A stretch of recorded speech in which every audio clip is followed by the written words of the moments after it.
అందరికీ నమస్కారం. అమ్మ మాట అమ్మాయి బాట ఛానల్కి స్వాగతం. విఘ్నేశ్వరుడు తరువాయి భాగం చెప్పుకుందామా. ఒకనాడు నారదుడు కైలాసానికి వెళుతున్న దారిలో కంటకముఖి అనే ఒక యక్షిణి పరిహాసంగా, నన్ను పెళ్ళాడవయ్యా నారదా, బ్రహ్మచర తప్పించుకోవయ్యా బ్రహ్మ కొడుకా అని అన్నది. నారదుడు, నేను కలహభోజనుడిని, కలహం వండి పెట్టగలది దొరకాలి గదా అన్నాడు. నేను నీకంటే జగడాల మారిని అన్నది యక్షిత. ఆ సమయంలో విఘ్నేశ్వరుడు కుమారస్వామి చెట్టపట్టాలేసుకొని వస్తున్నారు. నారదుడు, ఆ వస్తున్న అన్నదమ్ముళ్ల మధ్య జగడం తేగలవా అన్నాడు. ఓష్ అదెంతా అని కంటకముఖి ప్రక్కనున్న ధవళ సరోవరంలోకి దూకి బంగారు తామర పువ్వుగా మారి పార్వతీ పరమేశ్వరుల సుపుత్రుడి కోసం వికసించాను అంటూ కిన్నెర మీటుతున్నట్లు పాట మొదలుపెట్టింది. అన్నదమ్ములిద్దరూ దాన్ని పట్టుకొని నాది నాది అని వాదులాడుతూ, అమ్మ చేసిన బొమ్మవు నీవు, మురికి ముద్దవు అని కుమారస్వామి విఘ్నేశ్వరుణ్ణి ఆక్షేపిస్తే, నువ్వు మురికి గుంట శరవణ సరస్సులో నుంచి వచ్చావు అని విఘ్నేశ్వరుడు కుమారస్వామిని ఎత్తిపొడిచాడు. కుమారస్వామి పిడికిలి బిగించి పొడవబోయాడు. విఘ్నేశ్వరుడు తొండంతో అతని చేతి మణికట్టు బిగించాడు. ఇద్దరూ కలియబడ్డారు. వినాయకుడు కుమారస్వామి నడుము తొండంతో బిగించి పైకెత్తాడు. కుమారస్వామి పైనుంచి బళ్ళాన్ని విఘ్నేశ్వరుడి బొజ్జకు గురిపెట్టాడు. నారదుడు పరుగు పరుగున వచ్చి వారి కలహాన్ని నివారించి, మీరిద్దరూ ఏదైనా పందెం పెట్టుకోండి అన్నాడు. కుమారస్వామి ఆలోచించి, ఎవరు విశ్వాన్ని చుట్టి ముందు వస్తే వారిది స్వర్ణకమలం అన్నాడు. బావుంది అన్నాడు నారదుడు. కుమారస్వామి వెంటనే నెమలి మీద విశ్వ ప్రదక్షిణానికి ఎగిరి వెళ్ళాడు. విఘ్నేశ్వరుడు చతికిలబడి నిట్టూర్చగా, నారదుడు, ఏం విఘ్నేశ, నీ సంగతేమిటి అన్నాడు. విఘ్నేశ్వరుడు, ఎవరికెంత ప్రాప్తమో అంతేకాని స్వర్ణకమలం నాకు రమ్మంటే వస్తుందా నారదా, నా బొజ్జతో చిట్టెలుక వాహనంతో నేనెక్కడా, విశ్వప్రదక్షిణ ఎక్కడా, తమ్ముణ్ణే తీసుకొని కమలం అన్నాడు. నారదుడు, విఘ్నపతి విశ్వజనని జనకులైన పార్వతీ పరమేశ్వరులను దర్శిద్దామని వచ్చాను కానీ మళ్ళా వస్తాను అని చెప్పి వెళ్ళాడు. విఘ్నేశ్వరుడు చప్పున లేచి వెళ్ళి ఒక తిన్నెపై కూర్చున్న పార్వతీ శివుల చుట్టూరా ముమ్మారు ప్రదక్షిణ చుట్టి తమ్ముడి రాకకు ఎదురు చూస్తూ నిలబడ్డాడు. చాలాసేపటికి ముప్పతిప్పలు పడి విశ్వప్రదక్షిణ చేసిన కుమారస్వామి నెమలి వాహనం దిగాడు. విఘ్నేశ్వరుడు తమ్ముణ్ణి కౌగలించుకొని, తమ్ముడా, పాపం చాలా శ్రమలు పడి విశ్వం చుట్టి వచ్చావు, స్వర్ణకమలం నువ్వే వెళ్ళి తీసుకో, గెలవడం నేనే గెలిచాను కానీ నాకది అక్కర్లేదులే అన్నాడు. కుమారస్వామి నివ్వెరపోతూ, అదెలాగా అన్నాడు.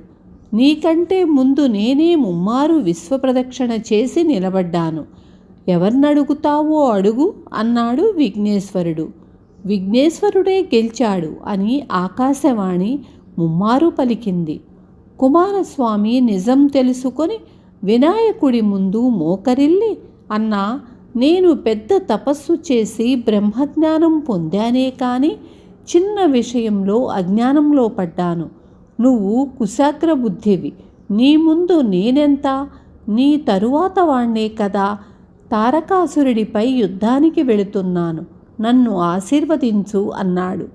విఘ్నేశ్వరుడు కుమారస్వామిని లేవతీసి, తమ్ముడు, నేను పెద్ద అని నువ్వు చిన్న అని అనుకోవద్దు, నీవు కారణజన్ముడవు, నీవు అన్నట్లుగా అమ్మ ఏదో ఆటగా చేసిన బొమ్మనే నేను, నీకోసమే పార్వతీ శివుల కళ్యాణం జరిగింది, వారి అనురాగ ఫలానివి, నీకు విజయం ఎప్పుడో రాసిపెట్టే ఉంది, తారకాసురుడు నీచేతనే చావాలని వరం కోరుకున్నాడు, నీవు సుబ్రహ్మణ్యేశ్వరుడివి, నాకు అన్ని చోట్ల మామూలు గుళ్ళు ఉంటాయి కానీ నీకు కొన్ని ప్రాంతాల్లో గొప్ప క్షేత్రాలు, పెద్ద పెద్ద ఆలయాలు, గోపురాలు ఉంటాయి.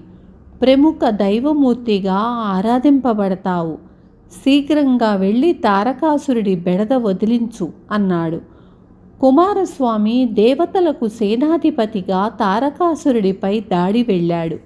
యక్షుల అధిపతి కుబేరుడు కంటకముఖిని పట్టి తెప్పించి, ఓసి మాయలమారి పాపిష్టిదానా, శివుడి కుమారుళ్ళకే కలహం పెట్టావు, పల్లేరువై పడి ఉండు అని శపించాడు.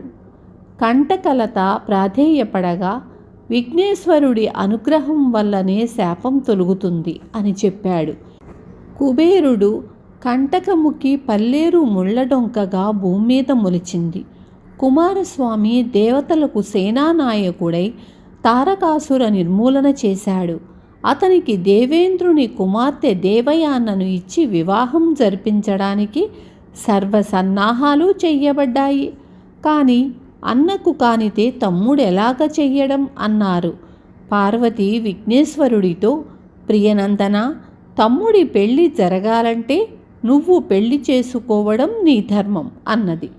ఎందుకమ్మా ఇలాంటి అర్థం లేని నియమాలు?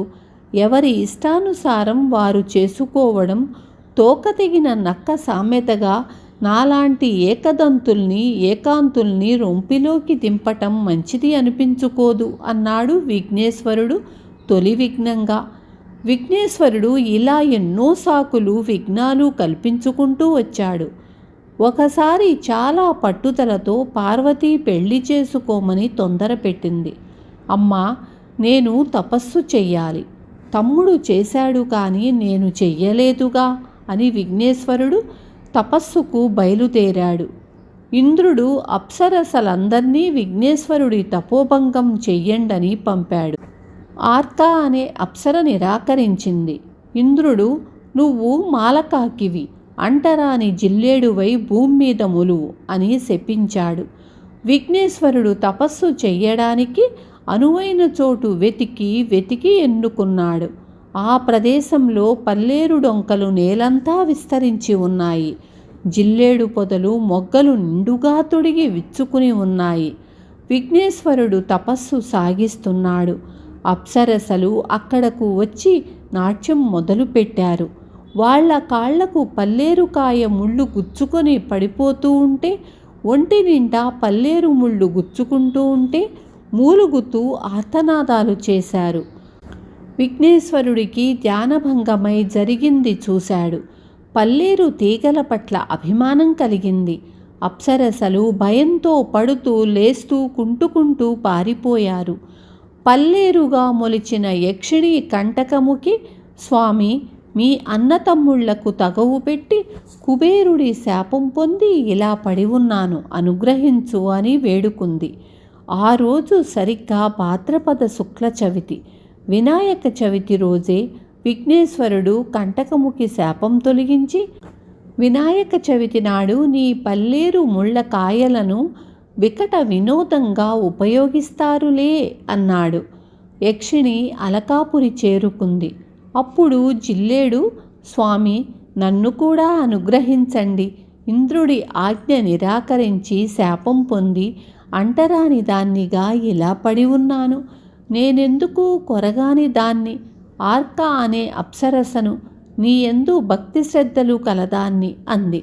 విఘ్నేశ్వరుడు జిల్లేడుతో, అంటరానితనం అంటూ ఏదీ సృష్టిలో లేదు. నీ మొగ్గల్ని, పువ్వుల్ని నేను ప్రీతితో మాలగా ధరిస్తాను. నీవు ద్వాపర యుగంలో కుబ్జవై పుడతావు. శ్రీకృష్ణుడు నిన్ను ఏలుకుంటాడు. నీ శాపం పోయింది. సుఖంగా స్వర్గం వెళ్ళు. ఇంద్రుడి వల్ల కానీ మరెవరి వల్ల కానీ నీకెటువంటి భయమూ ఉండదు. ఏ శాపమూ తగలదు. జిల్లేడు వేళ్ళు ఆయుర్వేద ఔషధాలకు ఉపయోగపడతాయి. జిల్లేడాకులు సూర్యుడికి ప్రీతిగా ఉంటాయి అని చెప్పాడు. ఆర్కా అప్సర రూపంతో స్వర్గాన్ని చేరుకుంది. విఘ్నేశ్వరుడు కైలాసానికి తిరిగి వెళ్ళాడు. నాయనా, తపస్సు ముగిసింది కదా, మరి పెళ్ళి అని పార్వతి అంటూ ఉండగా, ముగియటమేమిటి, అసలు జరగనే లేదు, తిరిగి తపస్సుకెడుతున్నాను అని చెప్పి విఘ్నేశ్వరుడు మరో చోటు ఎన్నుకున్నాడు. ఆ ప్రదేశమంతా పాముల పుట్టల మయంగా ఉంది.